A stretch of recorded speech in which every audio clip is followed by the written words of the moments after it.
welcome to CX Today. I'm Susie Harrison, Senior Content Editor, and today I'm delighted to be joined by Sam Peters, who is Head of Customer Success at Assembled. And Assembled help their customers deliver exceptional customer experience. And to that end, today we're discussing the 5 workforce engagement metrics that you need to be tracking. So welcome, Sam. Thank you, Susie. Happy to be here and looking forward to our conversation. Great, so let's get stuck in. So we're going to start with 2 table stakes metrics. And first we have forecast accuracy.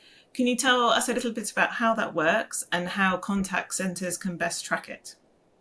Yes, absolutely. So I think forecast accuracy is definitely kind of a table stakes metric when it comes to workforce management. The way that we think about that at Assembled, we integrate with a customer's contact center platform or platforms if they have different, phone, voice versus, like chat, email platforms. And we're going to ingest ticket data going back 2 years. And then we're actually going to analyze things like arrival pattern. And then we're going to basically create a forecast that can go as granular as 15-minute intervals by channel and queue. And with that, we can really give the customer a sense of where they're kind of seeing those peaks and valleys and where they can staff most efficiently to both optimize cost and optimize SLA attainment in order to reply to their customers per their SLA requirements. Great. So let's move on to our number 2, which is service level. And this metric involves setting a target percentage of contacts to answer within a specified customer wait time.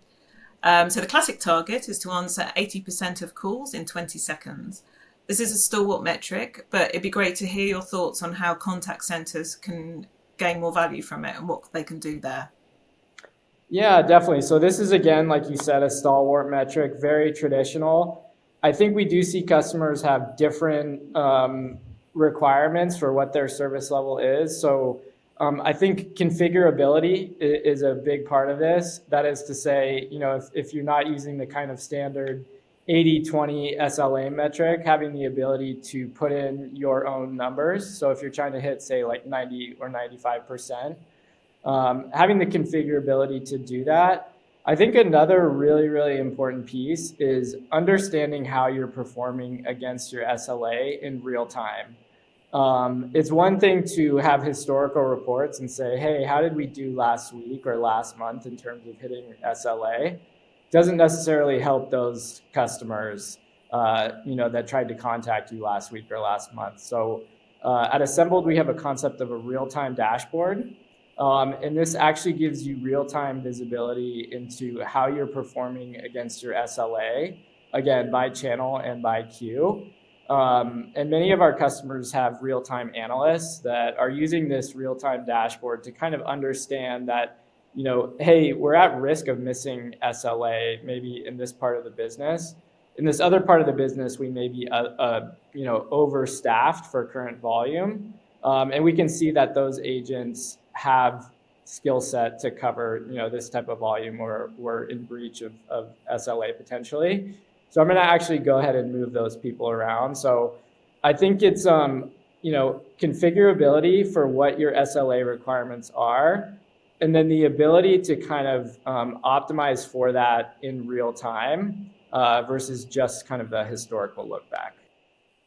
Right. And so our next 3 are high value engagement metrics, starting with adherence. This is always quite tricky to monitor. Can you give us a quick intro into it and how it's best measured in the contact center? Yeah, definitely. So I think there's 2 ways that we like to look at adherence. There's schedule adherence and there's productive adherence. And I think it can be important to look at both. So schedule adherence is probably the broader view, and that's really looking at, is the agent doing what they're supposed to be doing when they're supposed to be doing it? So that's even going to look at things like, not only start and end time of shift, but also breaks, lunches, are they following the schedule, as it's written? Productive adherence is more, are they doing the expected productive tasks within the schedule?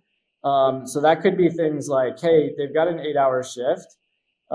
Maybe for 2 hours they're scheduled for chat. Another 2 hours are scheduled for email. Are they actually doing those things in the blocks where they're supposed to be doing it? And that's important because that goes back to your coverage model, right? We talked about forecasting and forecasting accuracy. It's one thing to have an accurate forecast and staff people accordingly, but if they're not doing what they're supposed to be doing during those times, it's another variable that's going to make it more difficult for you to, optimize for your customer's experience. So schedule adherence and productive adherence are the two ways that we generally recommend looking at that. We do track those metrics in Assembled. We have several reports, and then we also have what we call an agent scorecard, which can allow the agent to go in and kind of get an understanding of how they're performing against those two metrics. Okay, so thank you. Next on my list is actual utilization. Can you tell us about that one, please? Yeah, definitely. So this is another fairly common metric, but basically what we're getting a feel for with utilization is productive time versus total available time. A common target here is usually around 75 to 80%. And basically that would be saying, an employee or agent is available 8 hours a day, standard 8-hour workday. And how much of that time are they actually spent in a productive state? So that's, would equate to roughly like 6 or 6.5 hours if you're targeting a 75 or 80% benchmark. So you've given us 5 great metrics there that people should be tracking. Do you have any that just missed out on your top 5 that you think that we should quickly review? Yeah, so definitely, I think CSAT is a very important one that many customers will want to look at.